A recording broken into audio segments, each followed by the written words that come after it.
काफी समय पहले की बात है। एक जंगल में एक शिकारी कुत्ता रहता था।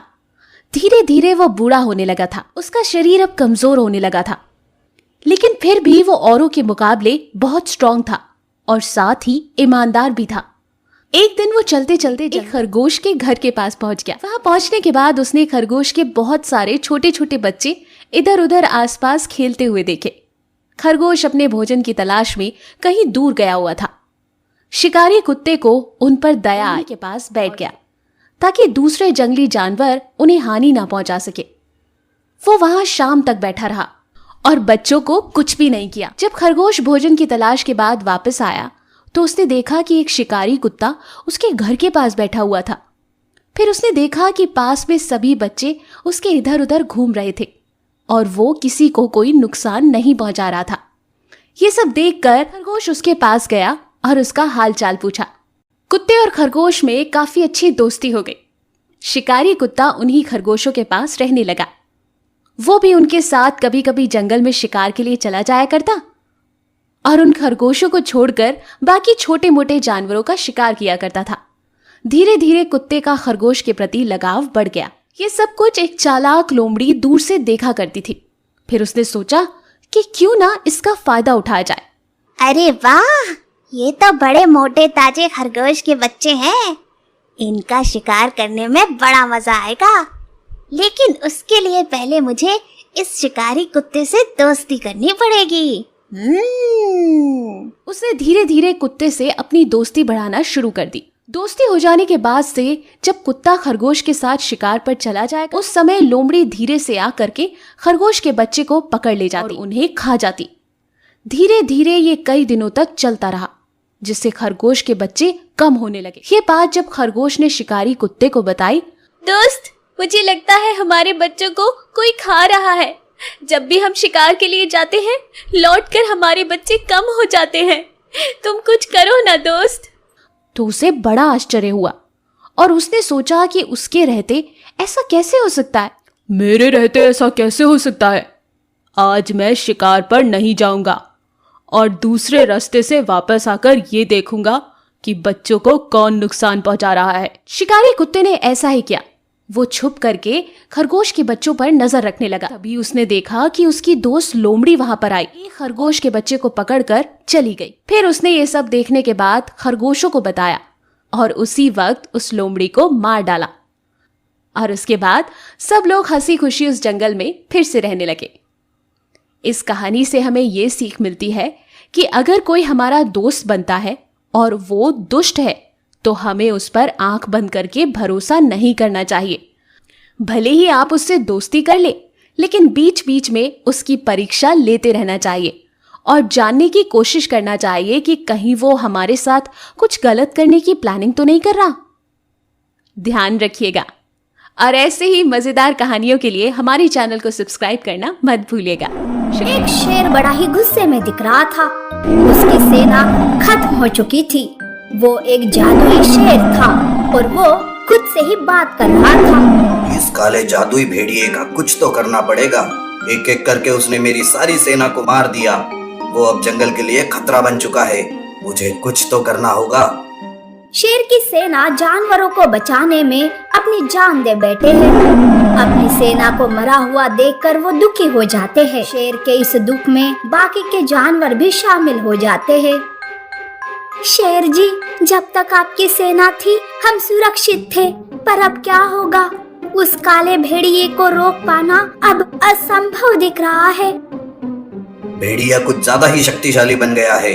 अब मुझे पूरी तैयारी के साथ जंग के मैदान में उतरना होगा, लेकिन इस बार मैं उसे मात देकर ही रहूंगा। मैं मेरी सेना का बदला जरूर लूंगा। दरअसल वो काला भेड़िया आसमान से आया हुआ एक शैतान था जो जंगल के जानवर और उसके रक्षकों को मारने जंगल में उतरा। उस दिन जादुई शेर और काले भेड़िए का आमना सामना होता है। तुम्हारी सेना तो कब की खत्म हो गई। अब तुम मेरे शरण में आ जाओ। मेरे साथ मिलकर पूरे जानवर जाति का नाश करने में मेरी मदद करो। शैतान का साथ मैं कभी नहीं दूंगा। तुम मुझे कम मत समझो, समझे? अच्छा, तो फिर मेरे इस वार का सामना करके दिखाओ। काला भेड़िया शेर पर हमला करता है। शेर उसका मुकाबला करता है पर वो नाकामयाब हो जाता है। ये बहुत बड़ी चुनौती है मेरे सामने कि इस भेड़िए को कैसे हराऊं। मुझे अभी मुकाबला करने से पहले इसकी कमजोरी पता करनी होगी।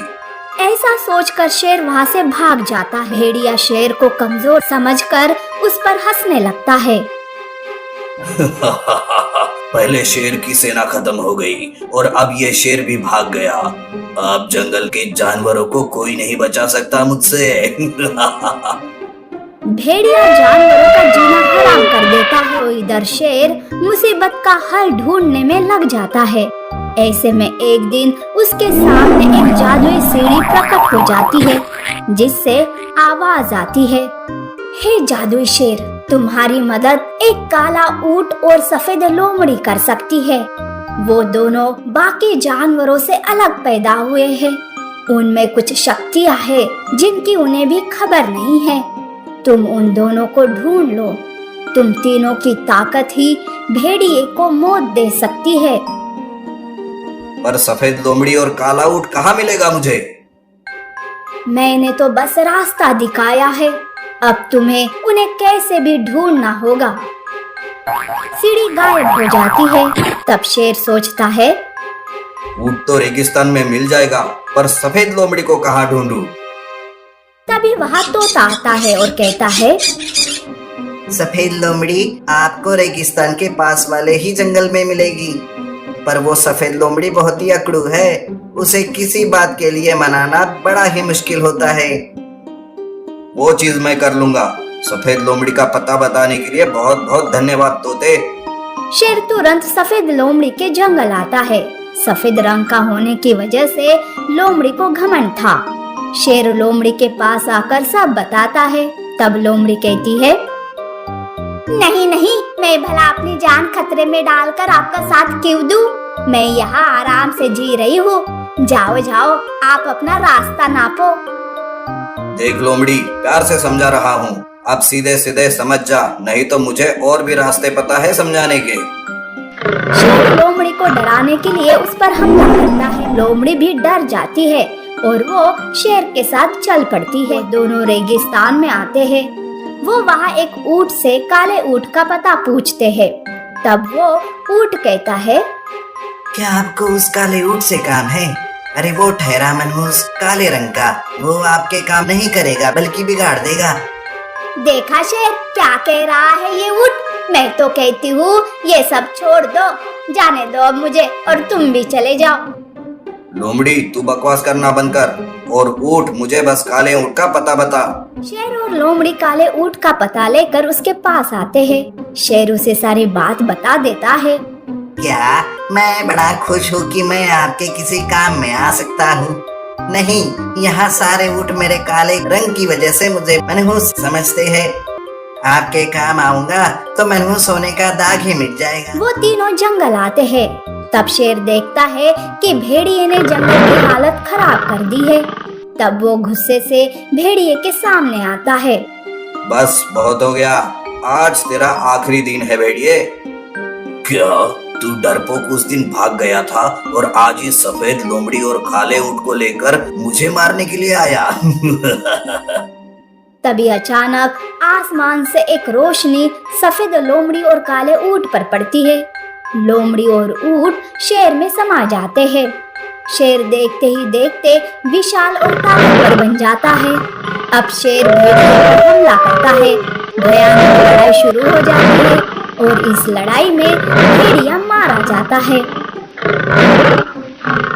सफेद लोमड़ी और काला ऊंट शेर से बाहर आते हैं। अरे ये क्या हुआ था? और पता नहीं, अब तो मुझे कुछ अलग ही महसूस हो रहा है। हाँ, मुझे भी। दरअसल तुम दोनों खास ताकत के साथ पैदा हुए थे, जो ताकत आज तुम्हें पता चली है। तुम अपने अपने इलाके के रक्षक हो। ऊंट, आज से कोई भी तुम्हें मनहूस नहीं समझेगा। जाओ, जाकर अपने अपने साथियों की रक्षा करो। वो दोनों वहाँ से चले जाते। जंगल के जानवर भी भेड़िए के मरने से खुश हो जाते हैं। बहुत बड़ा घना जंगल था। उस जंगल में बहुत सारे जंगली जानवर रहा करते थे। हिरन, हाथी, बंदर, खरगोश, शेर, ये सब मिलजुल कर रहते थे। एक बार जंगल के ऊपर से एक हेलीकॉप्टर गुजर रहा था कि अचानक से हेलीकॉप्टर में से एक बड़ा सा आईना गिर जाता है और आईने के गिरने से बहुत जोर का आवाज होता है। जंगल के सारे जानवर जोर की आवाज से डर जाते हैं और एक जगह पर इकट्ठा होते हैं। तब एक हिरन कहता है, ये कैसी आवाज थी? क्या गिरा है आसमान से? हाँ, मुझे तो बहुत डर लग रहा है। अरे, इतने बड़े शरीर वाले होकर भी डर रहे हो? रुको, मैं जाकर अभी देख कर आता हूँ। ऐसा कहकर हिरन उस जगह जाता है जहाँ से आवाज आती है। जब हिरन वहां जाता है और आईने में देखता है तो उसे अपनी ही मूर्ति दिखाई देती है। तब उसे लगता है, अरे, ये क्या है? ये तो मेरे जैसा कोई हिरन है और हम सब खामखा घबरा रहे हैं। अभी मैं जाकर सबको बता देता हूँ। ऐसा कहकर हिरन हाथी के पास जाकर हाथी से कहता है, अरे हाथी भाई, डरने की कोई बात नहीं है। ऊपर से जो गिरा है वो तो मेरे जैसा एक हिरन है। अच्छा, फिर तो मैं भी उसे देखना चाहता हूँ। रुको, मैं भी जाकर देखता हूँ। ऐसा कहकर हाथी भी उस जगह जाता है, पर जब वो खुद को देखता है तो हाथी कहता है, अरे, ये तो मेरे जैसा है। हिरन को शायद कोई गलतफहमी हुई है। इस तरह से जंगल के एक एक जानवर वहां जाकर देखते हैं और वहां खुद की मूर्ति देख के उनके जैसे दूसरे जानवर के ही वहां होने का बताते हैं। इस वजह से उन सब में बहस शुरू हो जाती है। तब जंगल का राजा शेर वहां आता है और वो कहता है, अरे, आप सब किस बात के लिए इतना बहस कर रहे हो और इतना शोर कर रहे हो? हिरन शेर राजा को सारी बात बताता है। तब शेर कहता है, रुको आप सब, मैं ही जाकर देखता हूँ और सभी का भ्रम दूर करता हूँ। सभी जानवर शेर की बात मानते हैं। शेर उस जगह जाकर देखता है तो वो भी खुद को ही पाता है और वापस आकर बोलता है, अरे मूर्ख, सब आपस में बहस कर रहे हो। वो आप जैसा कोई नहीं है, वो तो मेरे जैसा शेर है। शेर की बात सुनकर फिर से बहस चालू होती है कि तभी वहां पर एक गोरिल्ला आता है। सारे जानवरों में छिड़ी बहस को सुनकर वो पहले बहुत हंसता है। गोरिल्ला को हंसते देख शेर कहता है, अरे गोरिल्ला, तू हम पर क्यों हंस रहा है? क्या तुझे इस जंगल में रहना है या नहीं? शेर की ये बात सुनकर गोरिल्ला उन्हें कहता है, नहीं महाराज, मेरा ऐसा कुछ इरादा नहीं है। पर महाराज, वो जो ऊपर से चीज गिरी है, मैं उसे बखूबी जानता हूँ। क्या कहा? तुम उसे कैसे जानते हो? महाराज, वो कोई ऐसी वैसी चीज नहीं, बल्कि इंसान खुद को देखने के लिए इस्तेमाल करता है उस चीज को। जब मैं जू में था तब मैंने उसे देखा था, इसलिए आप सबको बता रहा हूँ। खुद को ही देखने के लिए इस्तेमाल किए जाने वाला आईना है। उसमें जो कोई भी देखेगा खुद को ही देखेगा। सभी जानवर ये सब सुनकर चौंक जाते हैं और अपने ही ऊपर हंसने लगते हैं। लालची बाघ।